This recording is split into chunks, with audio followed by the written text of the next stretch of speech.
What's up, ladies and gentlemen? It's the Resistance.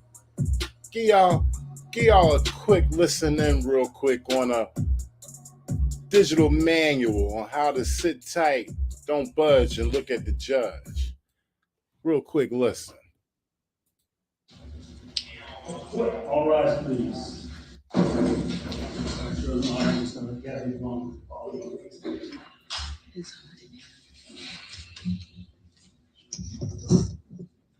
Can all of the parties take seats, please? Will the jurors raise their right hands? Do each of you solemnly swear or affirm that you will well and truly try the issue between the Commonwealth and the defendant based solely on the evidence presented to you? So help you God. Thank you very much, Jim. You can have a seat. So when I talked to you this morning, and I told you about generally speaking, what the court's scheduling is for the day, or day-to-day, I should say, and I told you that we break for lunch. I think I told you this. We break for lunch from around 1 until around 2. It's around 1. So I'm going to release you for a lunch hour, okay? This is what I'm going to give you in terms of, I'm going to respectfully order you to do a couple of things, okay? The first thing I'm going to ask you to do is to not discuss this case. The trial hasn't started. Obviously, you know nothing about the facts as of yet. And until this case goes to you in the deliberation room, you should not discuss the case, even amongst yourselves. Don't talk to people at home. Don't text them or call them or send emails about what you're doing. This is very important. I'll explain to you later why it's important. But for now, just understand that I'm ordering you not to discuss this case. Don't talk about the case name, the allegations, the attorney's names, the defendant's name, the witness's names. Whatever someone's asking of you, you can tell them you're seated on a jury in the Dorchester Division, that you will be released today at latest at 4:30. You might have to come back. You might not. I'll have more information on that as the day goes by today. When this case is over, you can tell anyone who's curious as to what happened in the case. But until then, please do not discuss the case. Okay, it's very important that you do that. Secondly, you've been absolutely attentive and patient with us and respectful of the court's timing and protocol. I'm going to ask you to continue to do that.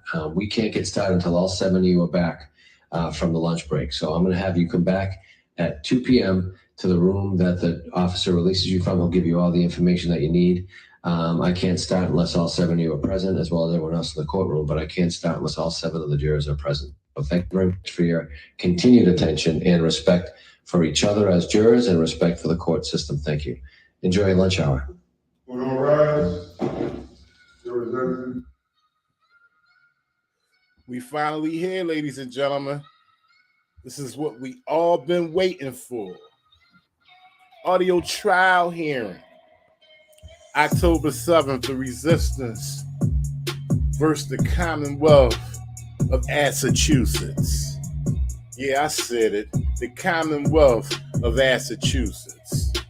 I want to give a shout out to everybody in the chat real quick, but before I do that, I want to say thank you to each and every one of y'all who supported me. It's been a long 2.5 years with this case, but, you know, finally reigned victorious. We about to get into it, man. Y'all wanted it. I got it. I requested it for y'all. Y'all looking right at it. This is October 6, 2022, the first day of trial. Once again, I want to thank each and every one of y'all. Every one of y'all. If it wasn't for y'all, I wouldn't have made it through this, man. All y'all support, all y'all positive comments, even the haters, man. I want to thank y'all too, because y'all just made me drive harder. Y'all made me drive harder to the hole. Y'all don't even get it. But shout outs to the Queen, Renetta Williams, all the way from Wynn, Arkansas. We got Curtis Williams, all the way from Baltimore, Maryland. Shout outs to Baltimore. Be more in the house. John Denicola, Tara Harris, Mark Wunderlich, Utah in the house, my man. David Avila, Nat, y'all make sure y'all hit that like button. Hit that like button and share this. We gonna be here for about, let me see, about an hour and a half, and we can take a break and I could come back later and maybe do the second day of trial, but we talk about that later. Shout out to Disnuff. What up, Disnuff? Joe Casano. Joe Casano all the way from Florida. That's my man. Wake up, America, and resist. loyal supporter. Wake up, America, and resist. We about to get into this audio hearing, man. First day of trial, October 6th. I skipped the jury selection, and I really didn't want to skip the jury selection. But what I'm going to do is I'm going to use that part as uploaded videos, because I'm going to have to enhance some of the audio in there, because there's low speaking amongst me, my attorney, the prosecution, the judge, as we're doing jury selection. So it would have been a lot of pauses in between. It would have been dragged out tonight, and I just wanted to keep it moving. Okay, so we just going to go head up with the trial. Shout out to Motor City Free Press, Cleve Reese. Let me know if y'all ready, man. Let me see them thumbs up in the chat. Let me know if y'all ready for this. I ain't hitting the button till y'all let me know y'all ready. Like, share, and subscribe. It's the resistance. I'm just a picture in the frame. Pause. I paint word pictures on the canvas of life. I'm everywhere in public.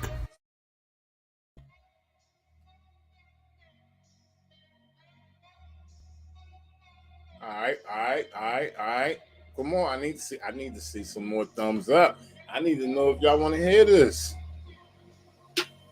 All right, I'm trying to see thumbs up all through the chat. All up and through the chat. I need thumbs up. We about to get into this trial. The resistance versus the Commonwealth of Massachusetts. Y'all know the man, Scott Roby. I got Scott Roby body cam right here. Okay, we're going to play that as the trial goes.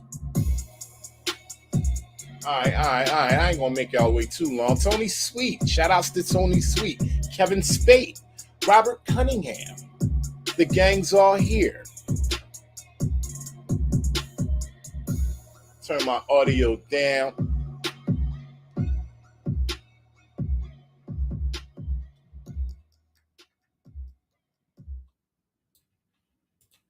I think we ready.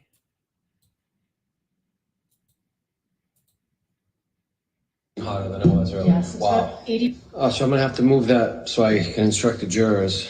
Let me say this, right? Say again? The Commonwealth is telling me that now that they have photos that they hadn't provided before. So I wanted to go over the photos with my client to see what it. Stop right there. Got to keep y'all up to speed. So that's my attorney, Joan Curran, speaking. And this is the start of trial. And she's just been notified that the Commonwealth has provided her with photos that they said that they had, but never produced within the 2.5 years.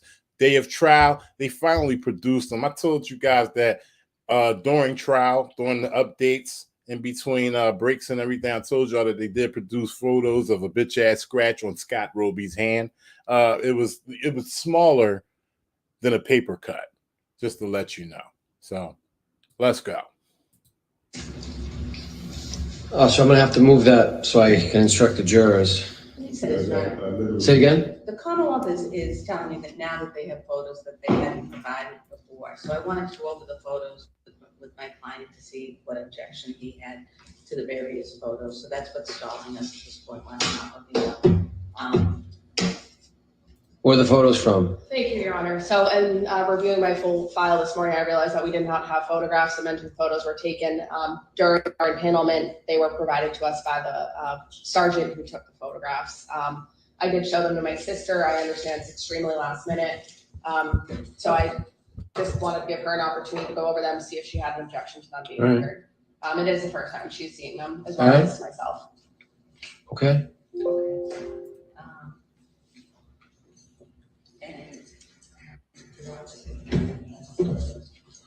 Sorry, officer. Yeah, I mean, he's apologizing to Scott Roby because Scott Roby is on the stand right now. Star witness.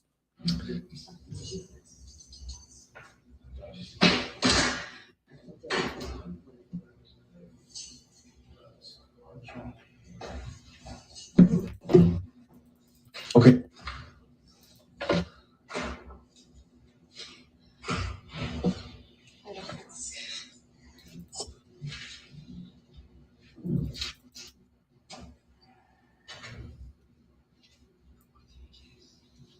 Adding my respectfully.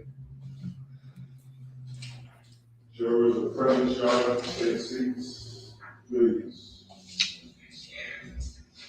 Okay, thank you, officer. Ladies and gentlemen, good afternoon. I trust that there's nothing we need to discuss regarding my respectfully given judicial orders. Without any further ado, ladies and gentlemen, we're going to continue with this matter, and we remain on schedule. Thank you very much. Madam Clerk. Thank you, Your Honor. Members of the jury, please hearken to the complaint. It is alleged that on April 25th of 2020, Mr. John McCullough was charged with the following offenses: disorderly conduct, assault and battery on a police officer, and resisting arrest. To these complaints and these charges, Mr. McCullough pleads not guilty and places himself for trial upon the country, which country you are. You have taken the oath to try the issue. If he is guilty, you shall say so. And if he is not guilty, you shall say so and no more. Member of the jury, please hearken to the evidence. Thank you very much, Madam Clerk. Ladies and gentlemen, I'm going to make some preliminary legal instructions to you, and I will thank you in advance for continuing to give me your attention, okay? This is a trial of a criminal case, as you already know. The defendant is charged in a complaint, as you just heard. You should clearly understand that the piece of paper called the complaint is not itself any evidence of guilt. It is merely a formal manner of accusing a person of a crime in order to bring him or her to trial.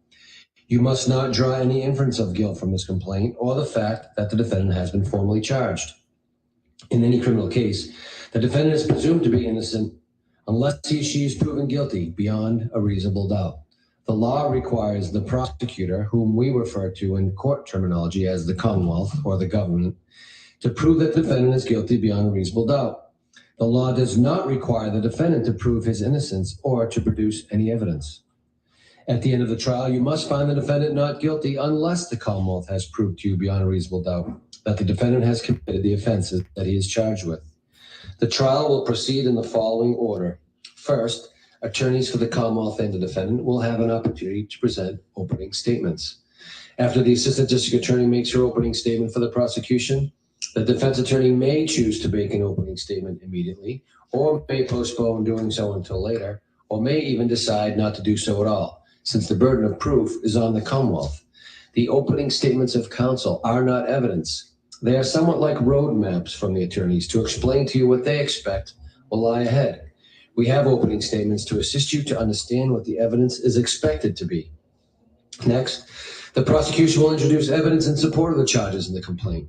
After that, the defendant may present evidence in his behalf if he wishes to do so, but he is not obliged to do so. Remember, the burden of proof is always on the Commonwealth to prove that the defendant is guilty. The law does not require any defendant to prove his or her innocence or to produce any evidence at all. After all the evidence, each side will have an opportunity to offer you arguments about what conclusions you might draw from the evidence. I again remind you the attorney's closing arguments, both attorneys' closing arguments, like their opening statements, are not evidence. We have closing arguments to assist you to understand the evidence and what each party suggests that the evidence means. Let me speak to you briefly about your role as a jury and mine as the judge in this case. My responsibility is to see that the case is tried in a way that is orderly, fair, and efficient. It is also my function to decide any questions of law that come up during the trial and to instruct you about the law that applies in this case. It is your duty to accept the law as I stated to you. Your function as the jury is to determine the facts. You are the sole and exclusive judges of the facts. You alone determine what evidence to believe, how important any evidence is that you do believe, in what conclusions all the believable evidence leads you to. You will have to consider and weigh the testimony of all the witnesses who appear before you, and you alone will determine to believe any witness and to the extent to which you believe any witness. It is part of your responsibility to resolve any conflicts in testimony that may arise during the course of the trial to determine what the truth is. Ultimately, you must determine whether or not the Commonwealth has proved the charges beyond a reasonable doubt. Our system of justice depends on judges like me and jurors like you being able and willing to make careful and fair decisions. All people deserve fair and equal treatment in our system of justice, regardless of their race, national origin, religion, age, ability, gender, sexual orientation, education, income level, or any other personal characteristic. You have agreed to be fair. I am sure that you want to be fair, but that is not always easy. One difficulty comes from our own built-in expectations and assumptions. They exist even if we are not aware of them, and even if we believe we do not have them. Some of you may have heard this called implicit bias, and this is what I'm referring to. Please consider these useful strategies going forward. First, slow down. Do not rush to any decisions. Hasty decisions are the most likely to reflect stereotypes or hidden biases. Second, keep an open mind. Avoid drawing conclusions until the end of the case when you and your fellow jurors deliberate. Remember that when you deliberate, you will have all the evidence and all the time you need to make a careful decision. So there's no need to start making up your mind before then. Third, you should listen closely to all the witnesses. That is the best way to ensure that you decide this case based on the evidence and the law, instead of upon unsupported assumptions. Fourth, as you listen to testimony about the people involved in this case, consider them as individuals rather than as members of a particular group. Finally, ask yourselves, would I view the evidence differently if the people were from different groups, such as different racial, ethnic, or gender identity groups? At the end of the case, I will remind you of these strategies and ask you to focus on the evidence instead of on any unsupported assumptions you may have. All we ask is that you, individually and as a group, do your best to resolve this case based upon the evidence and law without sympathy, bias, or prejudice, to the best of your ability as human beings. As I mentioned to you this morning or this afternoon before lunch, discussion is prohibited. Until this case is submitted to you after my final instructions, you must not discuss it with anyone, not even with your fellow jurors. Discussion can lead to conclusions being drawn or positions being taken prematurely. Fairness requires you to keep an open mind about everything until your deliberations. You may only consider evidence presented to you in the courtroom. You may not conduct any investigation on your own, nor may you engage in any research on the law that might apply in this case. You have been chosen precisely because you are impartial. You may not use outside electronic devices such as cell phones or computers or the internet, social media, news reports, maps, legal documentations, or dictionaries to learn things outside of what is presented here. You may not discuss this case with anyone, not even with your fellow jurors. You must not talk to anyone about this case in person, by text, cell phone, internet, email, or social media. This includes family and friends. As I mentioned, of course, you may tell anyone who's interested that you are serving on a jury in the Dorchester Division of the Boston Municipal Court, that you expect that you'll have to return tomorrow, and that tomorrow you'll likely be done at latest at 4:30. If during the trial a lawyer makes an objection, I will rule on it. It is the lawyer's responsibility to make appropriate objections, and you should not look negatively on any lawyer for doing so. If I overrule an objection, you may consider the answer. If I sustain an objection, you may not consider the answer in any way whatsoever. You are not to concern yourself with what punishment the defendant might receive if he is convicted. The duty of imposing sentence in the event of conviction rests exclusively with me as the judge, and that issue should not influence your deliberations in any way. You should weigh the evidence in this case and determine the guilt or innocence of the defendant based solely upon the evidence without any consideration of the matter of punishment. Members of the jury, try this case according to the oath which you have all taken as jurors, in which you promised that you would well and truly try the issue between the Commonwealth and the defendant according to the evidence. If you follow that oath and try the issues without prejudice or bias or sympathy, you will arrive at a true and just verdict. Thank you very much. This time I'm going to offer an opportunity for the attorneys to make opening statements, as I mentioned. Commonwealth, would you like to address the jurors at this time? Thank you. Okay.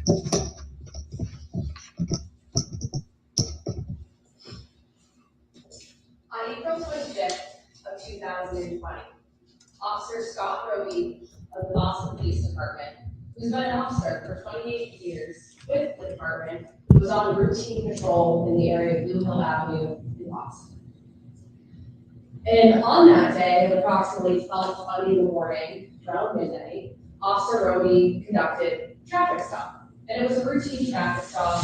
It was a woman who had her driver's permit. She was in the front seat, and she had a backseat passenger with no one in the passenger side. So Officer Roby pulled her over, had the backseat passenger who had a license get into the front seat passenger so that she could lawfully be operating her motor vehicle. It was a routine traffic stop. Until the defendant came over around the motor vehicle with a camera. And that's when this traditional motor vehicle stop turned into something different. Members of the jury, at this point, after Officer Roby had given back this woman her license and registration and allowed her to leave, the defendant came over in front of the motor vehicle. Officer Roby noticed this and asked him, please step back on the sidewalk, all while he had the camera out and was filming the incident, the police interaction. And it's at this point where the individual, the defendant, he initially does step back onto the sidewalk. He listens, he complies and listens to the officer. Subsequently, as Officer Roby is attempting to go back to his vehicle, which he does, he goes back to his vehicle, and as the woman who was pulled over attempted to leave, the defendant walked in front of her vehicle again, around to the driver's side, and began to question her. And at this point, members of the jury, Officer Roby gets back out of his cruiser, asking the defendant to please get on the sidewalk, let this woman leave. And at this point, the defendant is not cooperative. He's combative with the officers and essentially doesn't get back on the sidewalk. And in fact, comes back towards the officer. And lucky for you, members of the jury, this is an incident that is caught on body camera, so you'll be able to see firsthand this incident play out. But after he comes back with the officer, there's a brief struggle that does ensue. It's a struggle where the defendant is seen yelling, where the officer is telling him to please stop resisting arrest, where the officer at that point is attempting to arrest him based on his behavior. And I alluded to there is body camera. Again, you'll be able to see firsthand exactly what happened in this stop. Members of the jury, there's also the defendant's video. Lucky for you, you also have this second form of video, and it's the video that the defendant filmed on the date of the incident from, I guess, his perspective, from his camera angle, approaching the motor vehicle, coming around, just trying to talk to the driver, going back onto the sidewalk, proceeding back in front of the driver. And again, you'll be able to see what happened firsthand. And I submit to you, members of the jury, that after you hear Officer Roby's testimony, and after you see these two videos, there will be enough to support a conviction for the 3 charges that the defendant is here for today. Those being assault battery on a police officer, disorderly conduct, and resisting arrest. And at the close of all the evidence and the presentation of the witnesses, I ask that you find the defendant guilty of these charges. Thank you. Okay, Attorney Khan, would you like to make an opening at this time? Yes, thank you. Okay. Ladies and gentlemen of the jury, on behalf of Mr. McCullough, thank you for being here today. As the court told you, this is a criminal case. Mr. McCullough, there's 3 constitutional principles which the court has mentioned, and we'll go into detail on the closing instructions. But I'll just touch on them. When we have a criminal trial, there's 3 major constitutional principles that apply. Mr. McCullough sits there an innocent man. He is presumed to be innocent and remains innocent throughout this trial until you, the jury, determine whether he is guilty or not guilty. That stays the same the entire trial. The second principle is the burden of proof. Mr. McCullough doesn't have to prove anything. It is all in the Commonwealth's hands to prove to you that the crime is actually committed. And the third principle is the principle of the burden of proof, which is proof beyond a reasonable doubt, to a moral certainty that a crime occurred here, and that Mr. McCullough is responsible for that crime. But I said to you just in the opening statement here today as a prosecutor, What was the crime? What was the crime? Mr. McCullough is on the sidewalk on April 25th, exercising his right to free speech. He's videotaping an officer doing his public duty. It's not a crime. It's protected by the First Amendment. It's a little hobby Mr. McCullough has that he picked up, and he puts these videos out on YouTube. I'm not sure if he makes some money on them on the side, but he goes around during the summer or spring of April 2020, and we all know what was going on in April 2020 in the city. And he takes it upon himself to say, I'm going to watch police officers conducting their job. So he's on the sidewalk, and there's a stop of a motor vehicle. And because everybody has a cell phone these days, the police are now using body-worn cameras. Everybody has a video. Officer Scott Roby pulls up, makes the vehicle to stop, and during the course of that, Mr. McCullough walks up. He starts videoing. He starts showing people that he's videoing. He's watching it.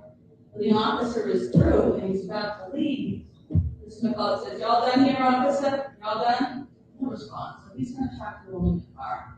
In the car and see, if she was treated okay, how it went. That doesn't go down well with the officer. So the officer starts yelling at him to get back on the sidewalk. I don't think you'll hear one please in the video. And then all of a sudden, Mr. McCullough's arrested. That's it. He's done with it. He's tired. He's not going to put up with it. And in the course of the arrest, Officer Roby claims that Mr. McCullough resisted him and that he assaulted and battered him.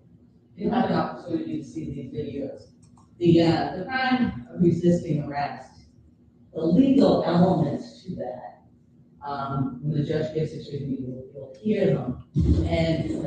And it's not resisting. There's legal elements. You have to use force. You have to cause a tumultuous situation. You have to intend to touch the officer for an assault and battery. And you have to intend that touching to cause bodily harm, some kind of bodily harm to the officer. And all of these charges, the disorderly charge has to have good faith on the officer that he's making an arrest in good faith. And I think when you see the video, you'll see exactly what happened. There's 3 people with video there. Officer Roby's got a body-worn camera. He has a partner, somebody to watch what's going on. He has a body-worn camera. And Mr. McCullough has his YouTube video. So you'll see all 3. And I suggest you use the fact finders. It's your final decision that when you sort through what was put in front of you today, again, you'll come to the decision that it's insufficient evidence. That the Commonwealth hasn't proved their burden, and you'll come back with 3 delays. Thank you. Okay, thank you, counsel. Commonwealth calling witness, please. Thank you. Commonwealth calls Officer Scott Roby to the stand. All right, so this is Scott Roby coming through, and you want to pay attention to the questions, and you want to pay attention to Scott Roby's answers, because he's just at one point just distributes a litany of lies throughout the courtroom. You want to pay attention to this. This is crazy. You guys know this from 2.5 years ago. You've seen the video for the longest, so just pay attention to Scott Roby and how he makes a fool out of himself in the goddamn courtroom.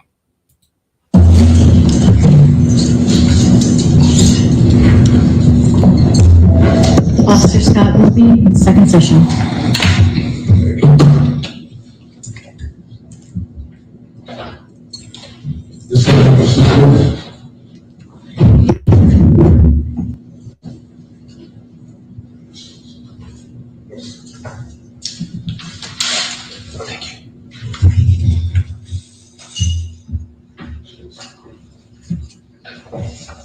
Good afternoon. Do you solemnly swear or affirm that any testimony you give today in the cause now and hearing will be the truth, the whole truth, and nothing but the truth? I do. Good afternoon, sir. Have a seat right in that chair and move yourself up forward so that everyone in the room can hear you through the microphone. And also, one more thing before Scott Roby speaks. pay attention for those who know the video and seen the video from my footage and Scott Roby's footage and the assisting arresting officer's footage. You guys know what Scott Roby sound like. Pay attention of how the bitch comes out of him while he's on the stand in the courtroom. And you can actually move the microphone. That's all helpful. Thank you. You may inquire. Thank you. Good afternoon. Good afternoon. Could you please state your name, spell your last name for the record? Scott Roby, R-O-B-Y. And where are you currently employed? I'm a Boston police officer, And how long have you been employed with the Boston Police Department? 28 years. And during your time with the Boston Police Department, where have you been assigned? I was assigned to District C11 for 8 years, which was in Dorchester Fields Corner area. I was in District B3, which covers Dorchester, Mattapan, for about 9 years. And I was in the gang unit for 2.5 years, as well as District 5 and District 14.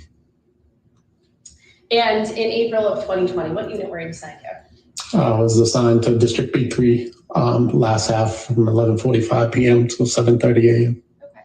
And again, what area of the city does that cover? Mattapan and parts of Dorchester. Okay. And in order to become an officer with the Boston Police Department, you have to undergo any training. Yes. And what was that? 6 months in the Boston Police Academy. And could you just briefly describe that training to the jury?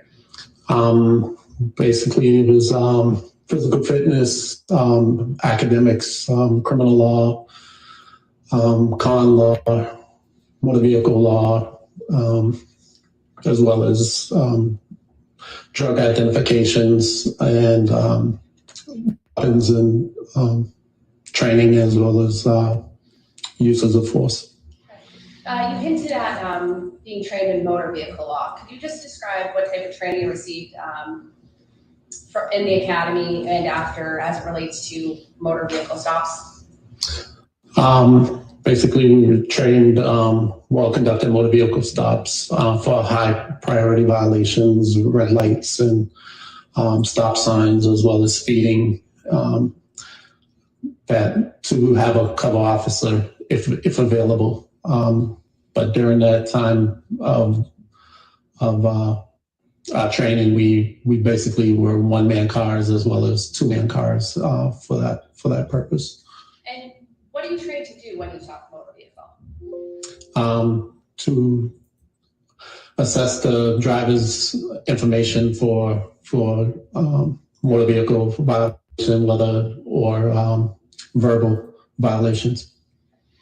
And what are you trained to do, if anything, when additional parties arrive on the scene? To be aware and to keep them back from the motor vehicle, as to not put them in danger, as well as put the people that are inside the vehicle as well as the officers in danger. And March or April 2020, what was kind of the state of the world at that point, if you recall? It was during the pandemic for the coronavirus. Okay. And during the pandemic, what additional policies or procedures did the Boston Police Department implement, if you can recall? Basically, on April 6th, there was a curfew put into effect for the whole city as well as the state by emergency management and the governor for a 9 p.m. curfew until 6 a.m. To limit contact between the public and other individuals in the public, to try to limit the contact. And during that time, how many motor vehicle stops were you making? Not very many. Okay. And why was that? Just to limit the contact with motorists and people of the public. Okay. And why was it important to implement this procedure? Objection. If he knows the answer to that, you can answer that. Basically to stop the spread of the virus. Okay. And on April 25th of 2020, were you working? Yes, I was. And what shift were you working? I was working 11:45 p.m. to 7:30 a.m. And that was at B3? Yes, it was. Okay. And the area that covers Mattapan, Dorchester? Yes. Okay. And on that date, do you recall if you were with a partner or if you were alone? I was by myself. Okay. And what kind of cruiser, if any, were you in? I was in a marked Boston Police Cruiser, Ford Explorer. And can you just describe that, what that vehicle looks like? It's a four-door SUV, white with blue lettering on the side. It says Boston Police, as well as lights on top of the roof and around the sides. Okay. And what were your responsibilities during that shift on that date, if you recall? Actually, I worked at double that day. I believe I worked from 4 p.m. to 11:45, and I was going back out to go get some information for a report that I had from earlier of a sudden death. And around 12:20, just after midnight, do you recall making a motor vehicle stop? Yes. And why did you make that stop? The vehicle was in the right lane to turn right and turn left, and went back into the middle oncoming lane and into the traffic and almost struck another vehicle. And what did you do as a result after seeing that? I proceeded to activate my lights, and I pulled the vehicle over at Ansel and Blue Ave. And how many people, if you can recall, were inside that motor vehicle? I believe there was 3. And what was the demeanor, if you can recall, of those 3 individuals inside the motor vehicle? They were very cooperative. They gave me a learner's permit, and a operator that was in the back seat gave me her driver's license. And the learner's permit was from the driver? Yes. Okay. And what happened next, if anything? I explained to them that the female wouldn't be able to operate after 1 a.m. That on the learner's permit that she would have to, and that the operator or the person with the driver's license would have to switch places and get into the front seat because she had to be beside the occupant with the permit. And what happened next? They proceeded to switch, and as I went back to the cruiser to render information and to write a citation, I believe I ran the driver's information as well as the person who was in the back seat that had the driver's license. And then I proceeded back to the car after writing a warning to them for the lane change. And what happened after that? As I was walking back to my cruiser, the defendant walked up to them and was recording them, stepped off the sidewalk, went in front of their vehicle, stopped them as they were getting ready to turn out into traffic. Okay, so you stated an individual, you observed them walking in front of the motor vehicle. What exactly did that person look like? He had on I believe a gray ski type jacket, as well as he had a cell phone with the extended carrier in his arm. And do you see that individual in the courtroom today? Yes, I do. Could you please point them out, identifying them with an article of clothing? Yes, he's seated right there. His name is, he has on a gray, white, and blue checkered shirt. Your Honor, may the record reflect the witness has identified the defendant. The record shall so reflect. Thank you. So you stated that you saw the defendant. Where exactly did he come from? I'm not sure where he came from. I believe from the side of the road somewhere. And when you first saw him, where exactly was he in relation to the motor vehicle you just stopped? He was beside the motor vehicle on the sidewalk to the right of the motor vehicle. Do you recall how close? No, I don't recall. Okay. And Why were you drawn to him? Just because he walked up and he had something in his hands while I was conducting a traffic stop. So I gotta pause that right there real quick. I'm not trying to interrupt because it's very lengthy, but right there, he says that he was drawn to me because I had something in my hand. And if you notice right here, he's not paying attention to me. And I'm gonna tell you why he's not paying attention to me, because he knows who I am. I have him in previous footage in a video of him telling me to get out the street. Same thing he told me this night. So this is one of the most blatant lies that he told throughout his testimony right here, that he was drawn to me because I had something in my hand. And the reason why he said that is because they were relying on my footage getting dismissed and going off the buttermilk narrative and the officer's body cam. Let's continue. And what happened next? As I walked back to my vehicle after giving them the citation and explaining to them what the curfew was for her learner's permit, Mr. McCullum walked out into the street in front of the vehicle with his video camera and started videoing them and asking them questions.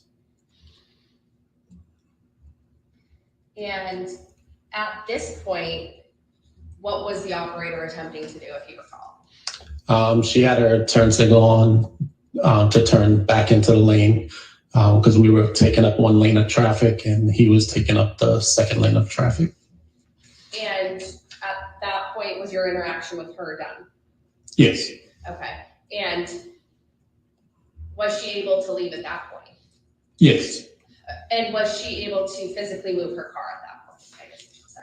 No, she waited until I got out of the vehicle and told Mr. McCullum to get back on the sidewalk.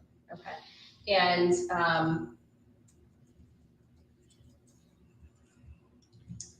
did he initially comply, if you can recall?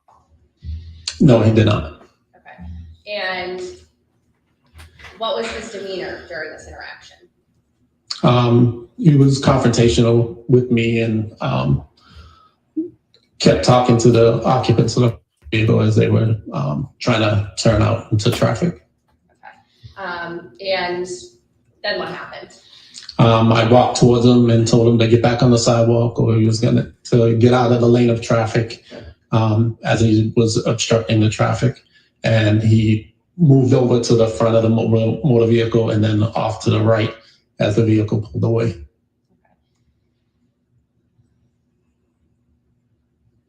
And after he moved off to the right, where exactly did he go to? At that point, he walked up behind me as I was walking back to the cruiser and kept recording and coming up to the front of my police cruiser. And how close was he to the operator of the motor vehicle during that first interaction with her, if you recall? Probably about a foot away from her window, driver's side window. And why was that concerning to you? Just because of the pandemic, and it was 12:22 in the evening. So there was concern about the coronavirus at that point, about with the curfew in effect. Okay.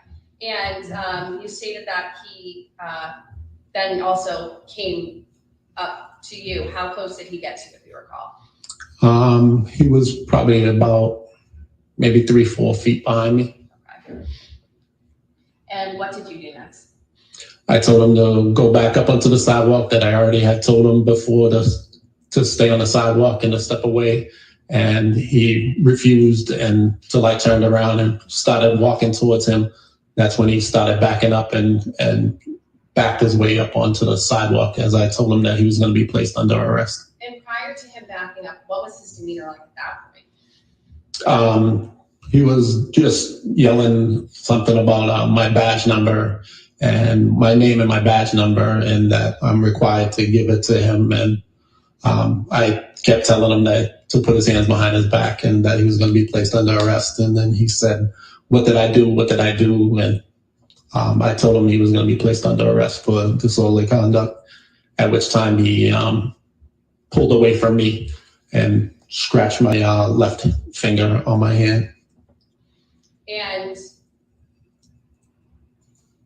so you stated that after he came and my apologies, just trying to break it down a little. After he came after you, you then approached him to effectuate an arrest for disorder of the conduct, correct? Yes. Okay, and where exactly did that occur?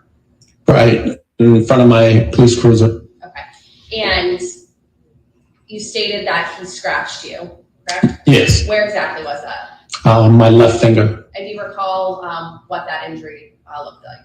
It was just a small cut, I believe, from his fingernail on my left finger. Your Honor, if we may approach sidebar. Sidebar, yes. Thank you.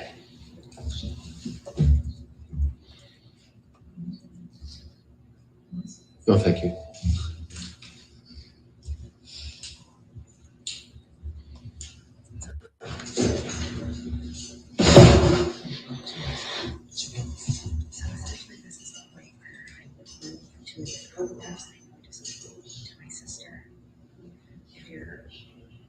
I think it's either all of them incoming or I think we want two to come in, but it's my position. If two of them are coming in, they all should be able to come in. I understand that we just spoken to you.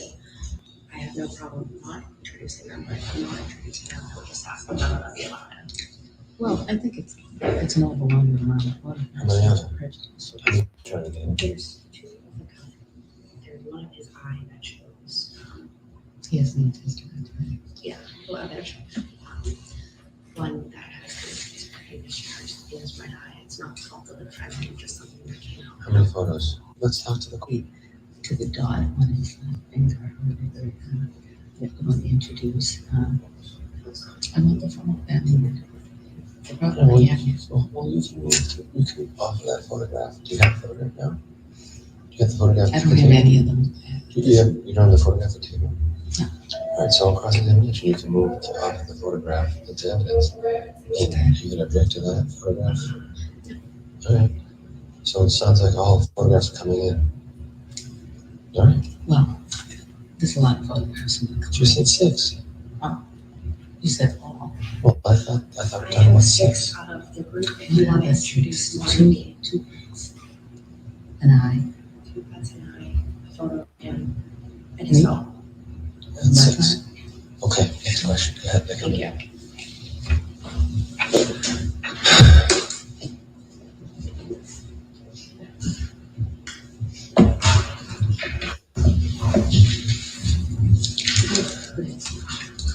Ladies and gentlemen, I feel obligated to tell you that this heat is crushing to me personally, and I've tried to do what I could to get facilities to help us out. It just didn't work. I think because the changing of the seasons, they cranked the heat on October 1st, and if there's a 70-degree day on October 1st, we're stuck with it. I needed to say that out loud so you don't think that. It was 100 degrees in there, both days. All right, officer, my apologies. So you mentioned that you had a cut to your hand, correct? My left finger, yes. Left finger. Your Honor, if I may approach. You may.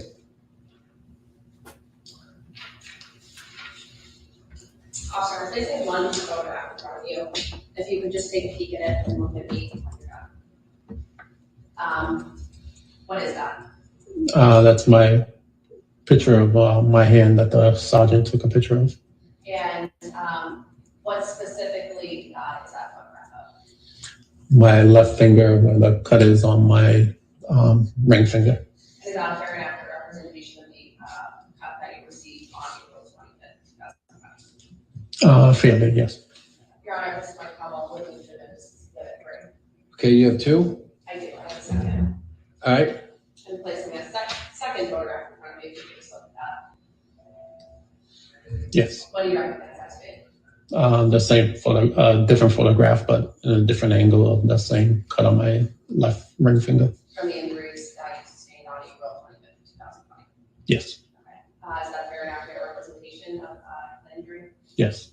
Your Honor, I would move to admit this as exhibit 4. Okay, any objection? No objection. All right. Exhibits 4 and 5, right, Madam Clerk? 3 and 4, Judge. Oh, okay. Exhibits 3 and 4. Thank you. And if I could publish this to the jury. Okay. Thank you, officer, for helping us out with that, Officer Pollard.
Say that injury.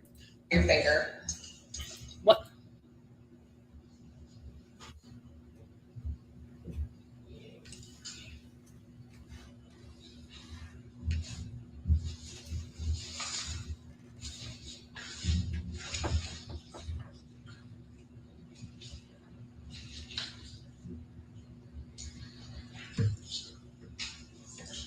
Officer, you stated that you received an injury to your hand or to your finger.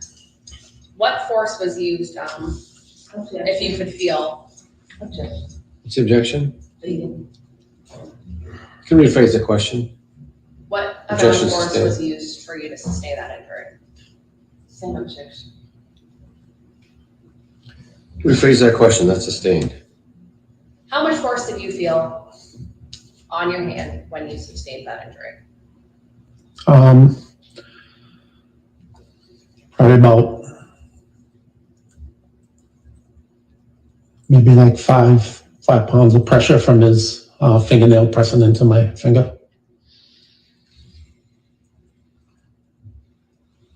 And did you receive any other injuries as a result of this arrest? I also had OC spray that was in my hand and went off to the side. I had it in my left eye. And when did the OC spray get discharged? As Mr. McCullum was pulling away from me while I was trying to place the handcuffs on him. And where specifically was that OC spray? It was in my left hand. And why was it in your hand? Because he was resisting and he kept backing up and pulling away and trying to fight me, not wanting to be placed under arrest. And did you discharge that spray? I believe it discharged to the left of me spontaneously when he grabbed my finger and my hand. He was trying to grab his cell phone. And so where did the OC spray get discharged to? I believe the left side of myself, my jacket, and the left side of his sleeve. Okay. And what injuries did you specifically receive from that OC spray being discharged? Just redness around my eye from when I moved my hand up to grab his hand and my jacket rubbed up against my face. Okay. Officer, please hand out a photograph. If you could just look at it and take the move it up.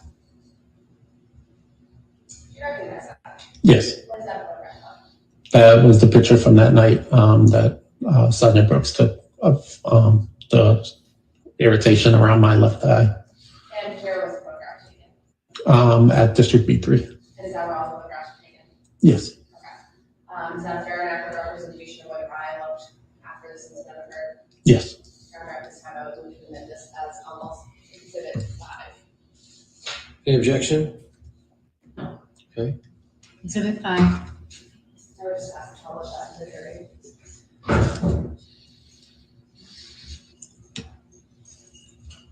Thank you, Officer P.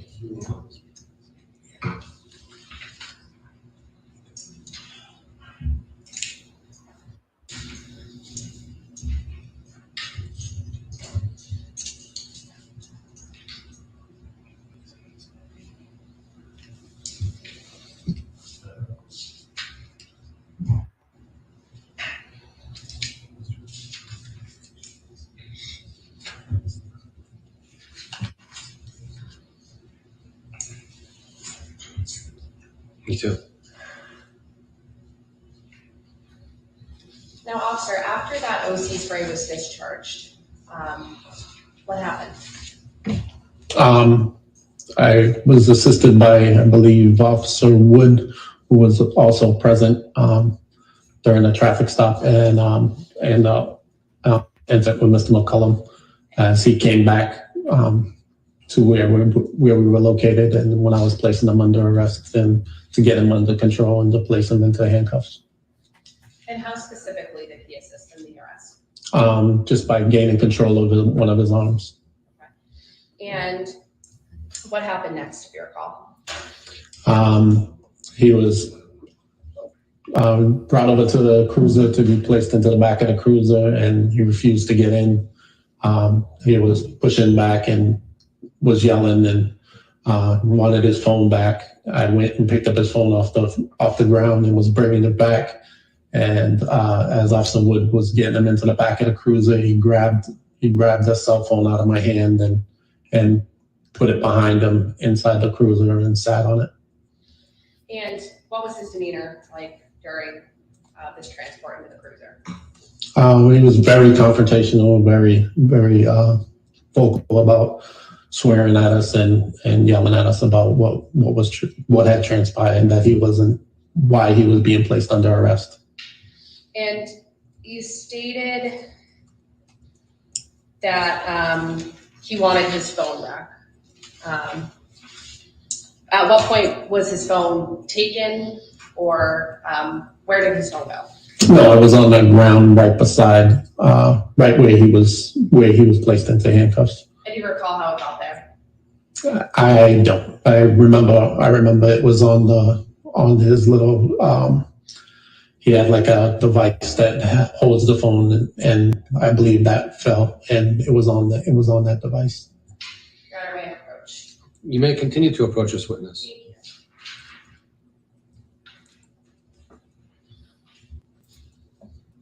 I think another photograph in front of the officer. Could you just review that, and we'll have it when you're done.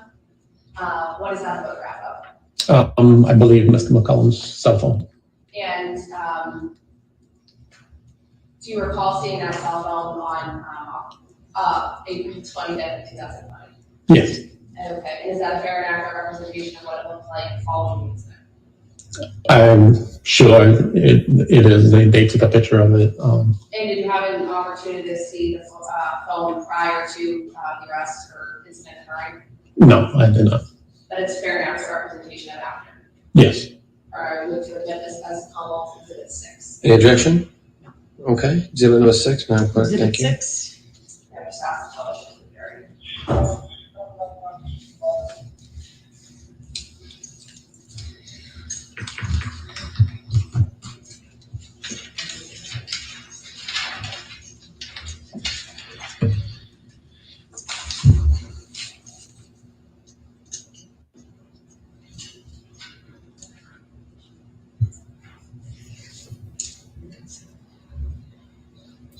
Back a little bit to when you arrested Mr. McCullough. And what did you do in order to effectuate the arrest? Excuse me? Well, so you stated you arrested Mr. McCullough, correct? Yes. In front of your cruiser. It was towards the sidewalk. He had left the front of my cruiser and was backing away when I told him he was going to be placed under arrest. And why was he placed under arrest at that point? For disorderly conduct. He was being in the street after I told him several times, as well as the curfew violation is a part of the disorderly conduct too. And how did he react to you attempting to effectuate that arrest? Like I said, he was backing away, pulling his hands away from me and trying to pull back and get on the sidewalk. Okay, and what happened after that? He was, I believe, placed under arrest by myself and Officer Woods. And at what point did he make contact grabbing at you? When he first pulled away, when he first grabbed my hand and was pulling away from me. Okay. On that evening, were you wearing body camera? Yes, I was. And what is body camera? It's the department's issued Axon body camera that police officers wear to record incidents of this nature and as others interactions with the public. And why do you wear body camera? It's for accountability and transparency. And accountability and transparency. Where specifically do you wear it? It's usually on the front of my vest, right in front. And what does that video capture? It usually captures pretty much from the head up, and if depending on how far away we were during that evening, we were supposed to be remaining 6 feet from everybody because of the virus and because of the pandemic. But I had to affect the arrest, so I would have had to be closer to him. And so you were wearing body camera on April 25th, 2020? Yes, I was. Your Honor, at this point, may I approach the meeting clerk? Okay. Madam Clerk, Exhibit 1. Thank you. Well, we need to put it for the jurors to view it, okay? It doesn't matter about me. And for Mr. McCullough to be able to see it. He can always move to the table over there if he needs to with Attorney Cullen.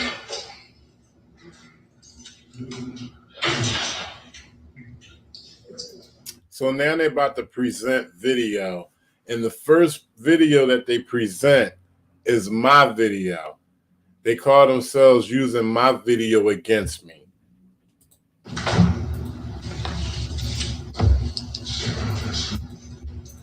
And just stopping at the 7s, it's just a steering wheel. But do you recognize this video?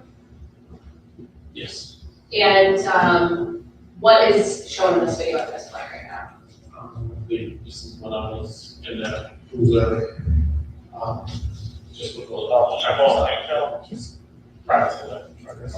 And is this the body camera you were wearing on April 25th, 2020? Sorry about that. Make a correction. It wasn't my video that they showed. It was his body cam video that they showed first. Yes. And how do you know that? It has it up in the top corner of my Axon body camera too. We have to. He moved to another side of the courtroom to view the footage, so his voice is distant. So apologize about that in advance. You might not hear everything that he says.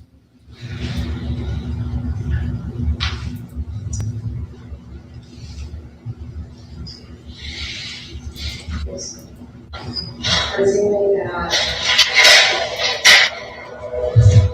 just gonna stop at 1 minute and 9 seconds. Officer, what street are you on? Little And how do you recognize the street? by the by. And this is your representation of the street you pulled over that motor vehicle on? Yes. I'm just going to, for the record, ask whoever's speaking, just to keep your voice up because neither of you are at microphones any longer since you're in front of the jury. So just for the preservation of the record, just speak up. Thank you. Presuming at 1 minute and 9 seconds.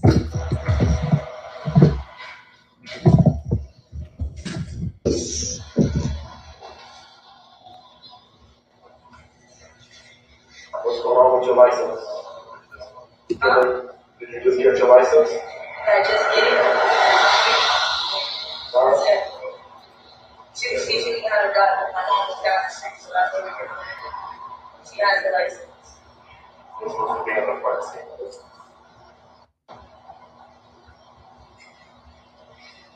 Yeah, you got it. Okay, I have the seatbelt on.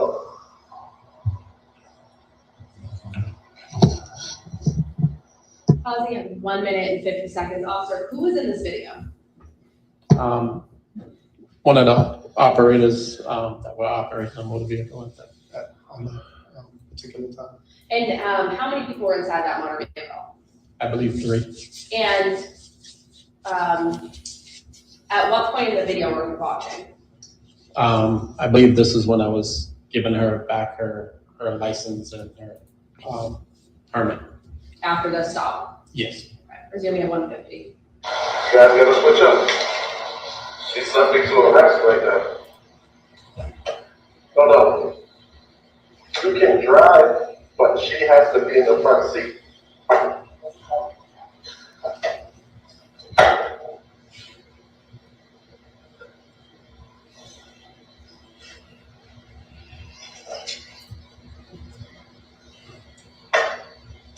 Pausing at 2 minutes, 16 seconds. It appears there's someone else on the other side of the motor vehicle at this point. Who is that?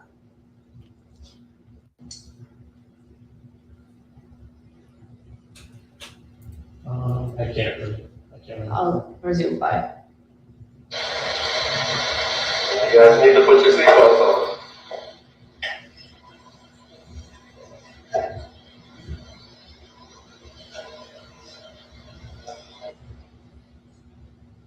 Are you able to tell now? I believe it's Officer Wood and I believe John McCullough. So that was paused at 2 minutes, 28 seconds. So who is in the shot now? He's actually blocked by the motor vehicle, so I believe Officer Woods is in the shop. And where's exactly in the shot are they? On the sidewalk on the passenger side of the motor vehicle. Okay, resuming play.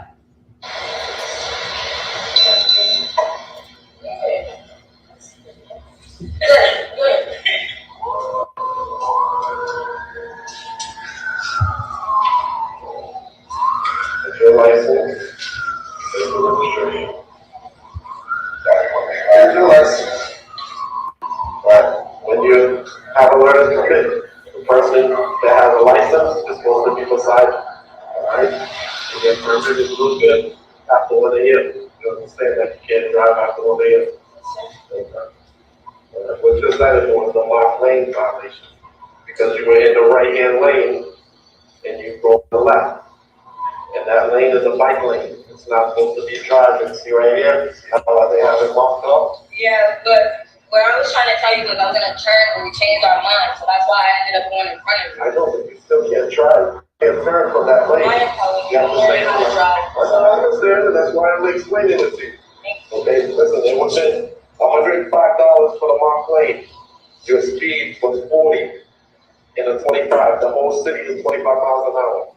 Okay, I gave you a warning for that as well. All right, you would have been $305. All right, I gave you a warning. All right, thank you. Okay. Pausing at 3 minutes and 52 seconds. Who is in the frame or what do we see?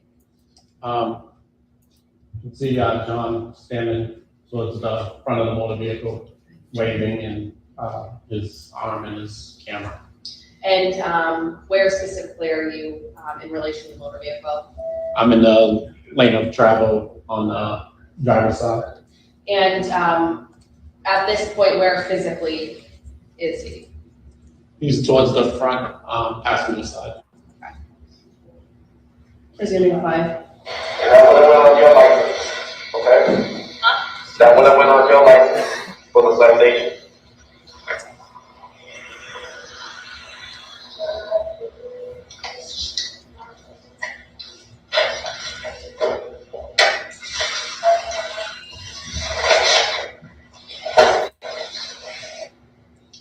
Pausing at 4 minutes and 14 seconds. Officer, what did we just see?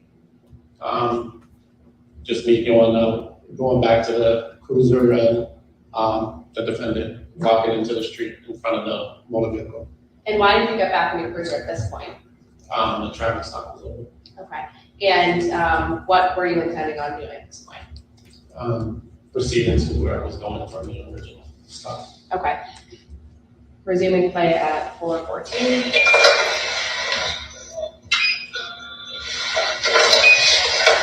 Step out of the street. Step out of the street. Pausing at 4 minutes and 25 seconds.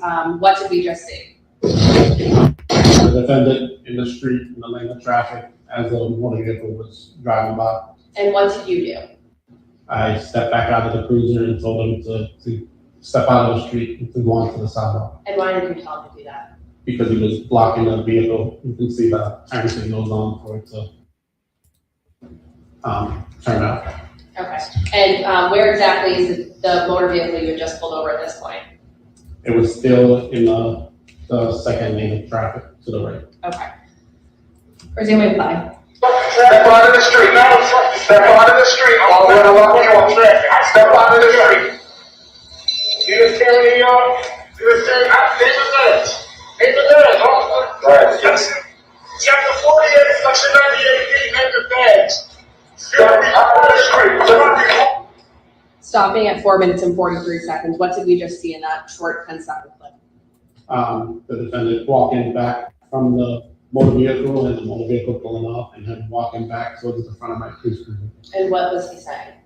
Asking for my name and badge number and quoting the article and section of Master law. And where is he at this point? He's towards the front of my passenger side of the cruiser. Okay. Resuming play. Let me see you.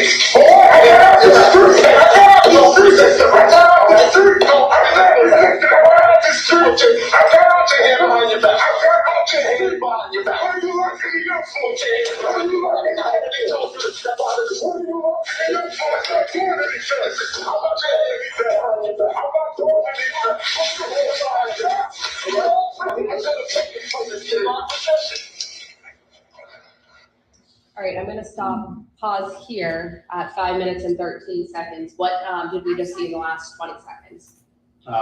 Me telling him that he was going to be placed under arrest and telling him to put his hands behind his back. And why was he placed under arrest at that point? At that point, for the disorderly conduct and obstructing me as I was conducting my police business.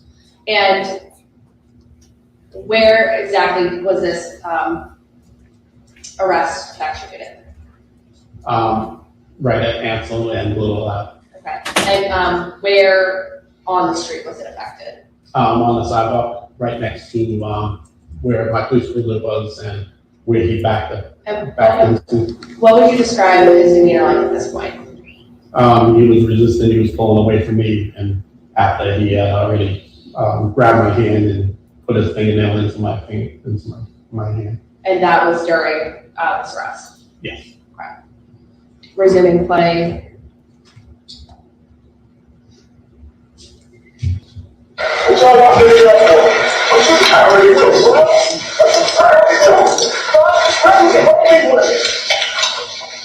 What's this crazy with it? What does this bring me with, bro? What is bringing me with? Yes, you did. Bro, I didn't even do anything. What are you locking me up for? What's the charge? What's the charge? What's the charge? Already told you. Before I get my kid off the grass, please. Can I get my phone on Friday? Can I talk? Can I get my phone off the ground? I got your phone. Can you give me my phone, please? What the rest do? Give me my phone. Yeah. Give me my phone. Can you give me my phone, please? Stopping at 6 minutes and 4 seconds. So you hear the defendant saying he wants his phone. When would you typically give someone items back after an arrest? Okay. Okay. And where at his point was the phone? He grabbed it out of my hand.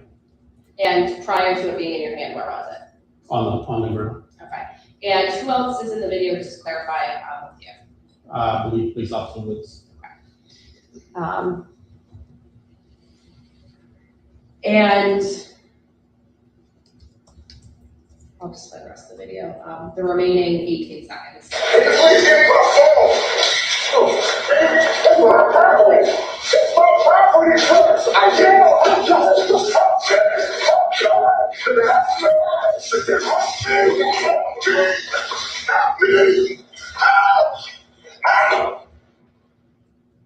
And we just saw the body camera end. Why did it end here?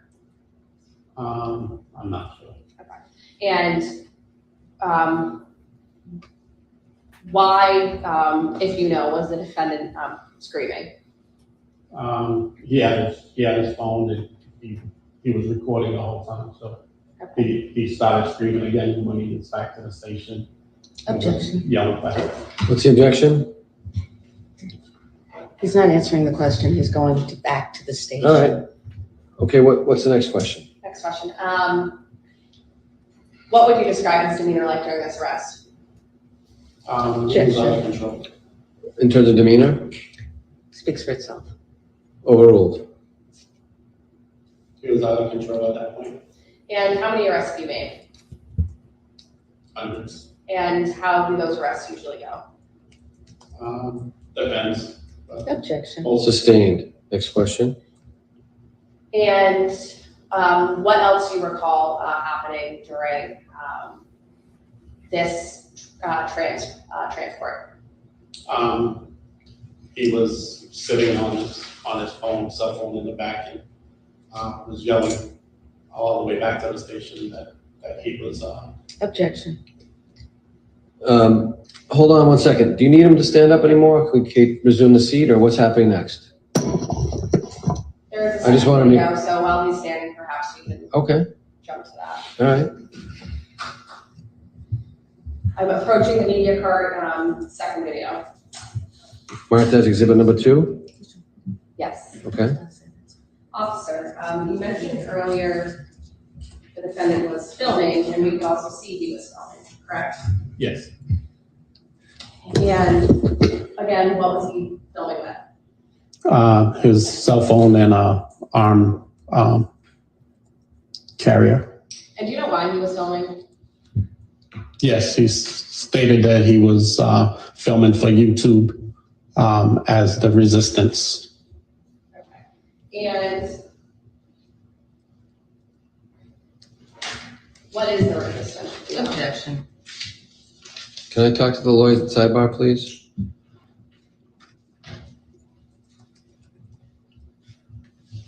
Officer Paul, this might be a good time to tell the jurors what you tell us all the time. Okay, what's this question? So he has a YouTube channel which was listed when counsel's opening, just have him describe to his knowledge what he knows about the YouTube account and recording. Well, first of all, what's the relevance? That the video came from his YouTube account. I think that's clear. I mean, I think you're getting into that my client knows that was supposed to go into an investigation. Yes. So the objection is sustained, okay? Next question. Juror needs the restroom. I guess he explained it to one of the other officers that he has. Oh, that's fine. That's fine. So let's the lawyers stay right here a second. I'll let you go. I'll let you take the jurors. Ladies and gentlemen, we're going to have a brief afternoon recess, okay? Thank you very much for your attention. Continue to keep in mind, I'll go over here and see everybody. Continue to keep in mind when I ask you earlier about not speaking about the case to each other or to others while you're on break, okay? Thank you, officer. Court order, the jurors exit the jurors this way, follow me, please. All right, so we just took a break, took a recess for lunch, and I'm just going to fast forward it to the continuance of the trial. This is still day 1, October 6, 2022.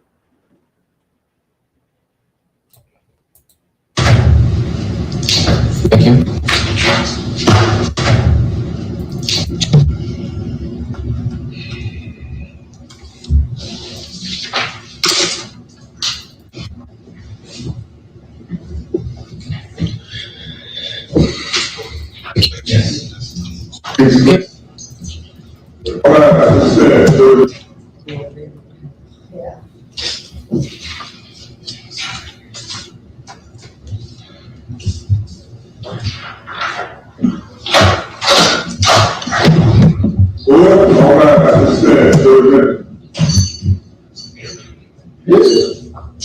Question? Thank you, Your Honor. Approaching the media cart with exhibit 2. Okay.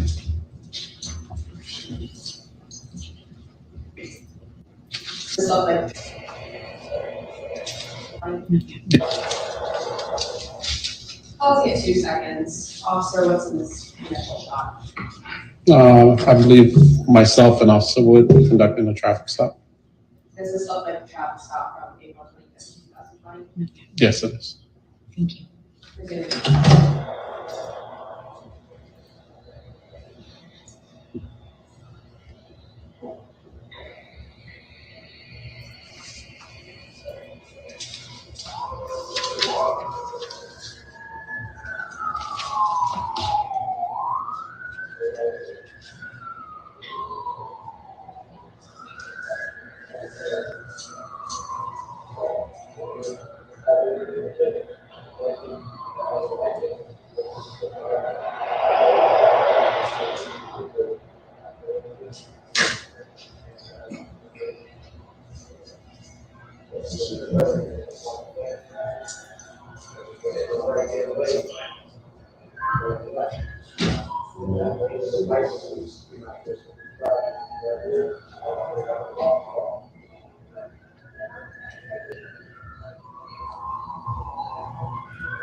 You done, your officer?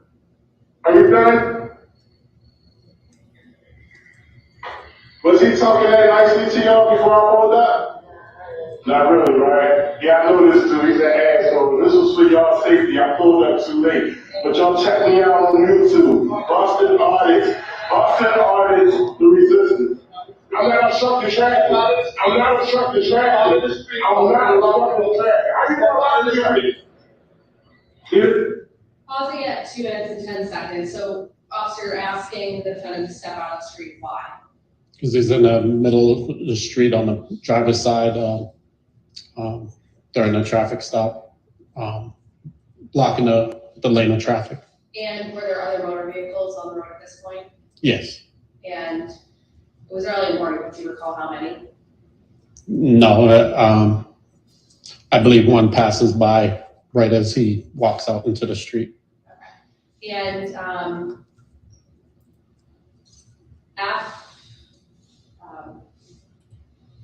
so you asked Mr. McCullough to step out of the street, correct?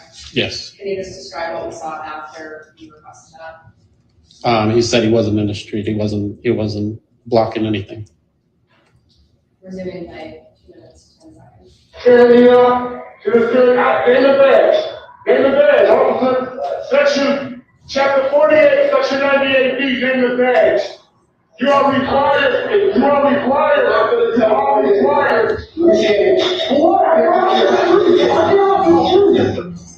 Pausing at 2 minutes, 27 seconds. What did we just say?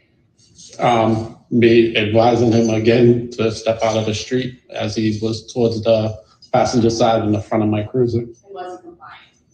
He wasn't until I started going towards him. And what steps did you take at this point?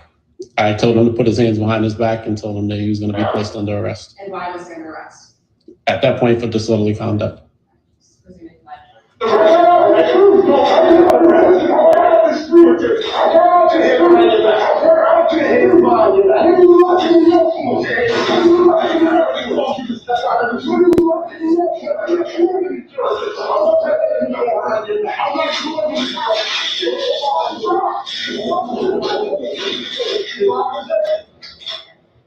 Pausing at 2 minutes, 50 seconds. How would you describe this arrest? Very confrontational. And how would you describe the defendant's demeanor at this point? At that point, he was resisting, pulling his hands back and out of control at that point. And at what point were you scratched by the defendant?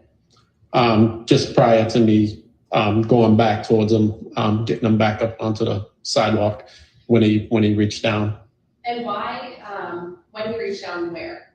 Towards my left hand when I was trying to get his hand under control and to place him under arrest. And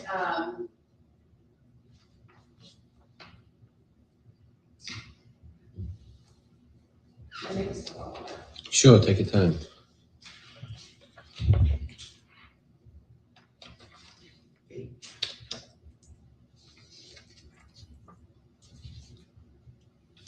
resuming. What y'all locking me up for? What you training with, bro? What you training with? I'm training with. Bro, what you training with? I didn't training with, bro. Yes, you did. Bro, I didn't even do anything. What are you locking me up for? What's the charge? What's the charge? What's the charge? Can I get my hand off the ground, please? Can I get my phone off already? Can I get my phone off already?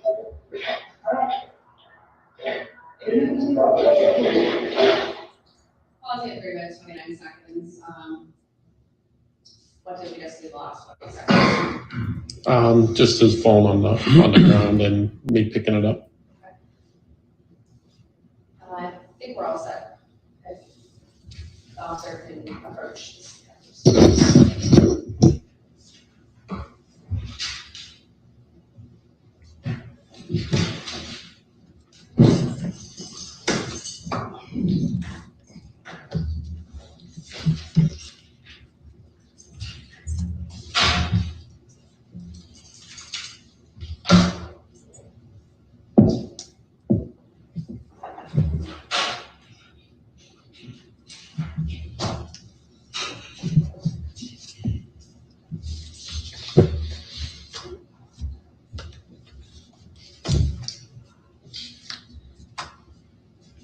So, officer, subsequently transported Mr. McCall, correct?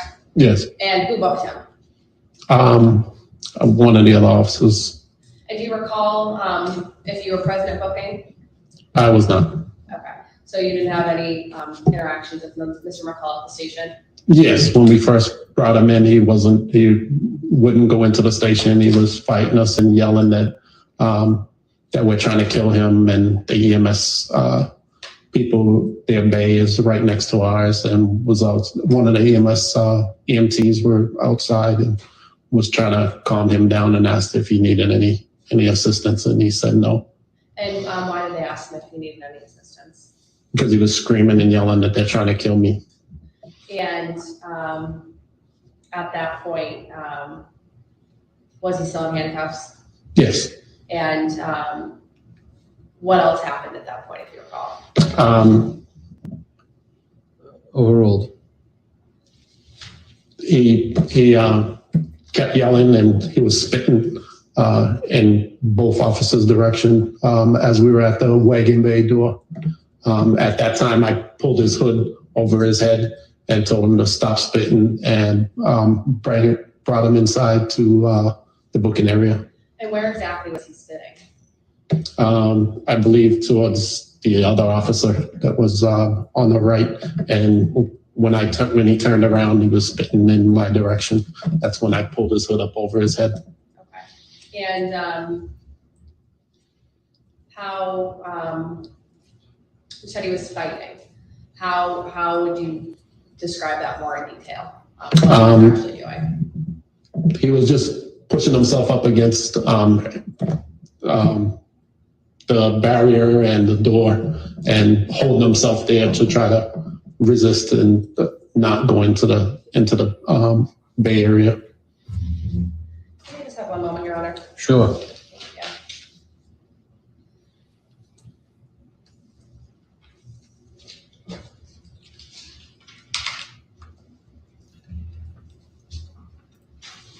What else, if anything, significant do you recall at the station? Just a objection. It's just a wide open question. What do you recall at the station? We're at the point. Like what happened next? At the station, I just don't think it's relevant. Rephrase that question. What happened next? Okay, he as we got him inside, he dropped to the floor and with all his weight and held himself down on the floor. And as he pulled his phone and then was placing it underneath them. And where specifically was he when this was happening?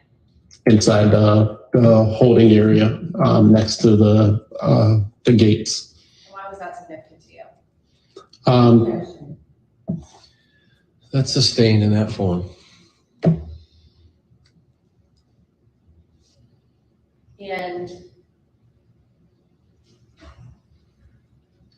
what steps did you take next, Benny? What steps did the officer take next, if any? Myself and then another officer that was in the booking area assisted with getting him up to the booking desk and having the EMTs talk to him to see if he had any injuries or needed to be cleaned out from the OC spray. And what injuries did you observe on him, if any? None. And did EMS treat him? No, he refused any EMS treatment. And why was that, do you know? I don't. It was his decision that he refused to talk to the EMTs. Okay. What else happened, if anything? Sergeant Brooks took photographs of him at the booking area, his hands and his arms and his face, as well as my hands, my arms, and my face. And why were those photographs taken? For evidence.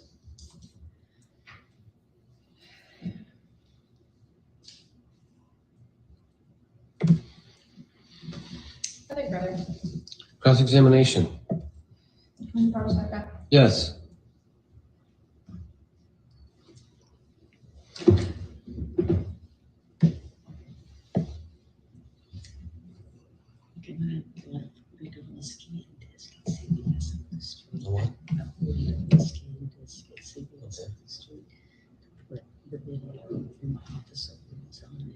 And he can authenticate it. Okay. But I don't have it.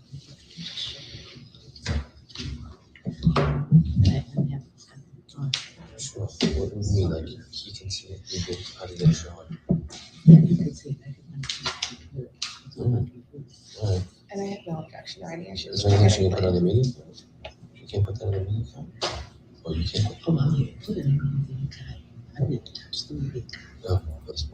Come to 1 to 2 days. We remain on schedule. The temperature in this room is debilitating, so I'm going to presume that you're all not comfortable either. We're not going to finish today. Anyway, I told you ahead of time that it was between 1 to 3 days, and I said more like 1 to 2 days, and here we are, 1 to 2 days. We remain on schedule, so tomorrow will be your last day on this trial. I'm going to also you can be released from the stand, knowing that cross-examination is tomorrow. 9 a.m. Once you get by, I'll address the jurors.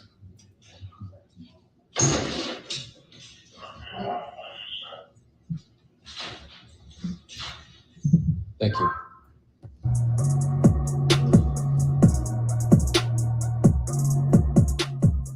Y'all ready for that cross-examination? I told y'all this is the night we was waiting for. But I gotta take a break. It's a part 2 to this, which is cross-examination. The time is now 10:12 Eastern Time, Boston, Massachusetts. I will resume this at 11:15, between 11:15 and 11:30 p.m. Part 2 cross-examination. If y'all want to hear what happened, y'all be here. Y'all will be here, so I'm pretty sure y'all gonna show up. And if you don't, then you catch it on the back end. Got a few things to do. Gotta run an errand. I'll be right back. 11:15, 11:30. We'll be back. Part 2, cross-examination. The resistance versus the Commonwealth of Assachusetts. Star witness Scott Roby, the defendant, the resistance, never took the stand. This is a digital manual of how to sit tight, don't budge, and look straight at the judge. The It's the resistance. Shout outs to everybody who joined us for part one. This is the conclusion of part one. Continuation coming up in a little bit. Part two, cross-examination. Jonathan Nicola, Mom's Wholesome Warehouse. Wake Up America, resist. Perfect Sense is free to stay. Joe Casano, Yum. Tara Harris, Rusty. Appreciate y'all. The Queen, Renetta Williams, all the way from Wynn, Arkansas. Kenny Powers. Appreciate all of y'all. RIMC.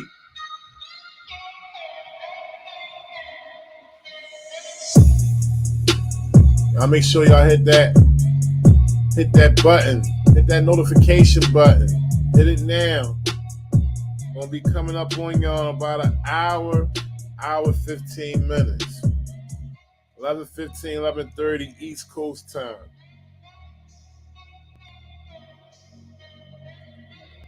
Shouts Ann and Mouse. Hi Malone. G Monk 003. Mark Wunderlich. Destiny Brown. Like, share, and subscribe, ladies and gentlemen. Kevin Spade.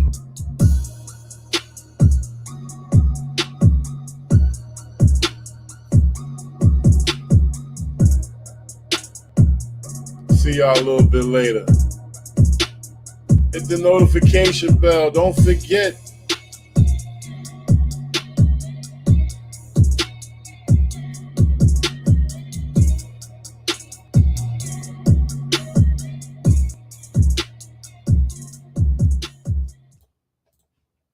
It's a very psychological thing that's happening here.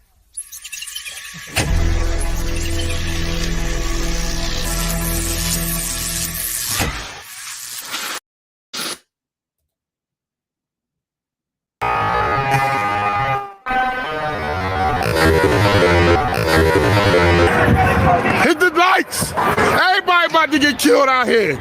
Like it for everybody.